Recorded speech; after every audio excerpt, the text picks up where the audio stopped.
झारखंड की 7 सीटों पर कम नहीं हुआ मतदान। मतदान का प्रतिशत जरूर कम हुआ, लेकिन मतों की संख्या बढ़ी। चुनाव आयोग के आंकड़े जारी करने के बाद साफ हुई पूरी तस्वीर। नमस्कार, आजाद सिपाही विशेष में आपका स्वागत है। मैं हूं राकेश सिंह। लोकसभा के लिए देश भर में चल रही चुनाव प्रक्रिया में हर बार की तरह इस बार भी कम मतदान को लेकर चुनाव आयोग से लेकर राजनीतिक दलों और उम्मीदवारों द्वारा गंभीर चिंता व्यक्त की जा रही है।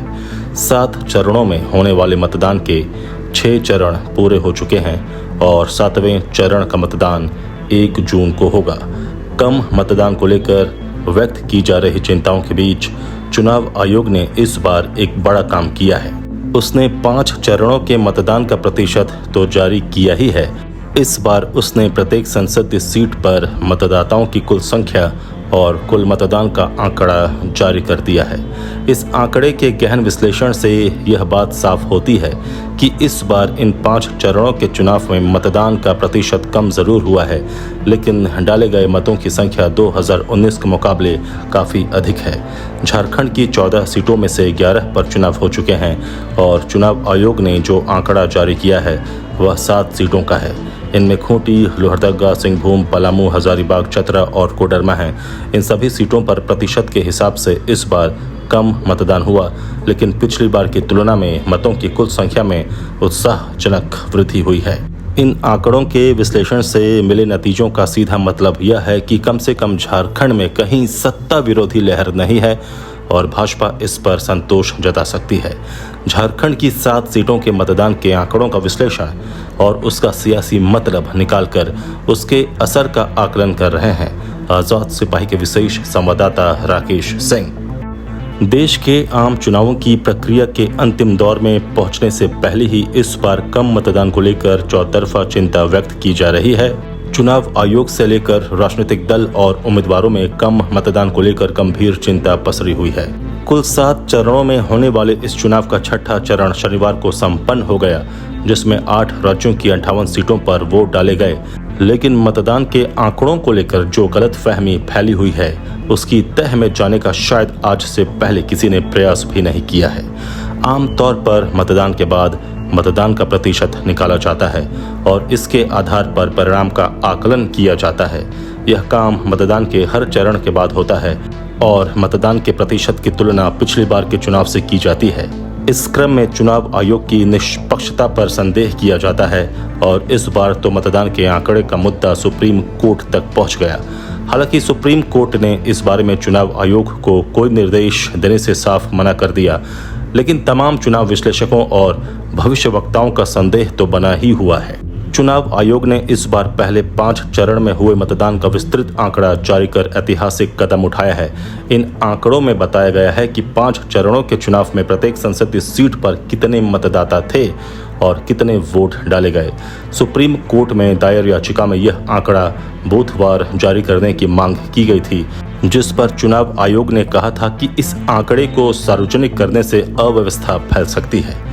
मुख्य चुनाव आयुक्त राजीव कुमार ने 6ठे चरण के मतदान में अपना वोट डालने के बाद चुनाव आयोग पर उठ रही उंगली को आधारहीन करार दिया।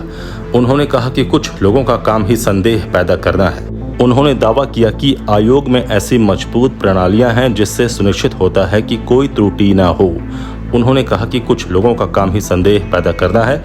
हमारी प्रणाली मजबूत है, आज से नहीं बल्कि पिछले 70-72 वर्षों से। उनकी टिप्पणी से ठीक पहले चुनाव आयोग ने लोकसभा चुनाव के शुरुआती 5 चरणों में डाले गए वोट की संख्या पर स्वयं लोकसभा क्षेत्रवार आंकड़ा जारी किया था। आयोग ने कहा कि इसने प्रत्येक संसदीय क्षेत्र में डाले गए वोट की संपूर्ण संख्या को शामिल करने के लिए मतदान डेटा के प्रारूप को और विस्तारित करने का निर्णय लिया है। अब लौटते हैं झारखंड पर। राज्य की 14 संसदीय सीटों में से 11 पर चुनाव हो चुका है। चुनाव आयोग ने इनमें से 7 सीटों के मतदान का विस्तृत आंकड़ा जारी किया है। इस आंकड़े के विश्लेषण से पता चलता है कि 2019 के मुकाबले इस बार इन सीटों पर अधिक मतदान हुआ है, भले ही प्रतिशत कम हो गया हो। शुरुआत करते हैं खूंटी से। खूंटी संसदीय सीट पर 13 मई को वोट डाले गए थे। यहां इस बार 13,26,138 मतदाताओं में से 9,27,000 422 ने वोट डाले, यानी यहाँ 69.33% मतदान हुआ। अब 2019 के आंकड़े बताते हैं कि उस बार यहाँ 12,02,664 मतदाताओं में से 8,30,426 मतदाताओं ने वोट डाला था, यानी उस बार खूंटी में 69.25% मतदान हुआ था। इसका सीधा मतलब है कि इस बार खूंटी में करीब 1.25 लाख मतदाता बढ़े और डाले गए मतों की संख्या भी करीब 1 लाख बढ़ गई। लोहरदगा सीट की भी यही स्थिति है। अब बात करते हैं लोहरदगा की। यहाँ भी 13 मई को वोट डाले गए थे। यहाँ इस बार 14,41,302 मतदाताओं में से 9,57,690 यानी 66.45% लोगों ने वोट डाला।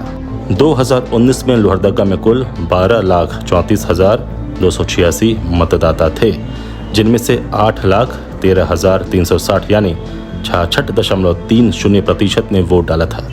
यहाँ भी इस बार 2 लाख से अधिक मतदाता बढ़ गए थे और डाले गए वोटों की संख्या भी 1.5 लाख से अधिक है। सिंहभूम सीट पर भी अधिक मतदान। जहाँ तक सिंहभूम सीट का सवाल है तो यहाँ इस बार 14,47,562 मतदाता थे, जिनमें से 10,03,482 यानी 69.32% ने वोट डाला। 2019 में सिंहभूम में मतदाताओं की कुल संख्या 12,69,917 थी, जिनमें से 8,78,480 यानी 69.25% ने वोट डाला था।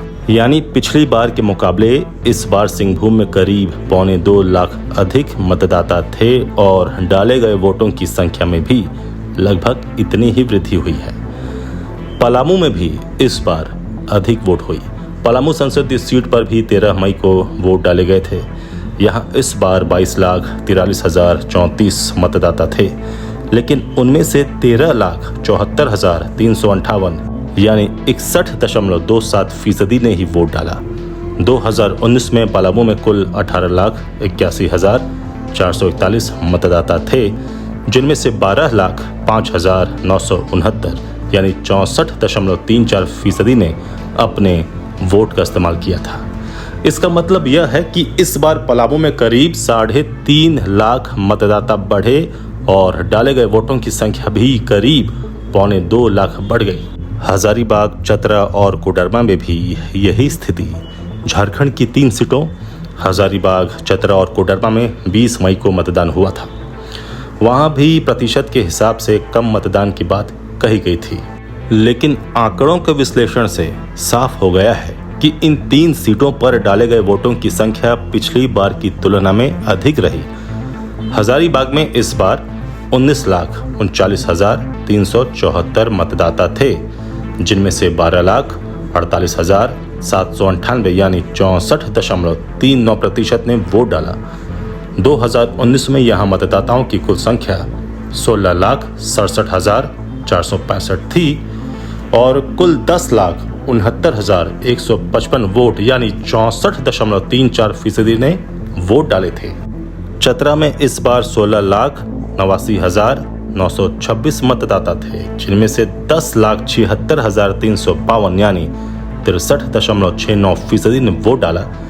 2019 में यहाँ 14,25,218 मतदाता थे, जिनमें से 9,22,361 यानी 64.97% ने वोट डाला था। कोडरमा में भी इस बार 22,05,318 मतदाताओं में से 13,63,010 यानी 61.81% ने अपने मताधिकार का इस्तेमाल किया। 2019 में कोडरमा में कुल 18,14,125 मतदाताओं में से 12,08,254 यानी 66.68% ने वोट डाला था। चुनाव आयोग द्वारा जारी इन आंकड़ों से साफ होता है कि झारखंड में मतदान कम नहीं हुआ है, बल्कि पिछली बार की तुलना में बढ़ा है। प्रतिशत जरूर कम हुआ है, लेकिन इसमें चिंता करने का कोई कारण नहीं बनता है। कुल मिलाकर अगर देखा जाए तो 2024 में भी ट्रेंड 2019 वाला ही है। आजाद सिपाही के विशेष में अभी इतना ही। आप हमारे इस YouTube चैनल को ज़रूर सब्सक्राइब करें और भी अधिक खबरों के लिए पढ़ते रहिए अपना लोकप्रिय दैनिक अखबार आज़ाद सिपाही। धन्यवाद।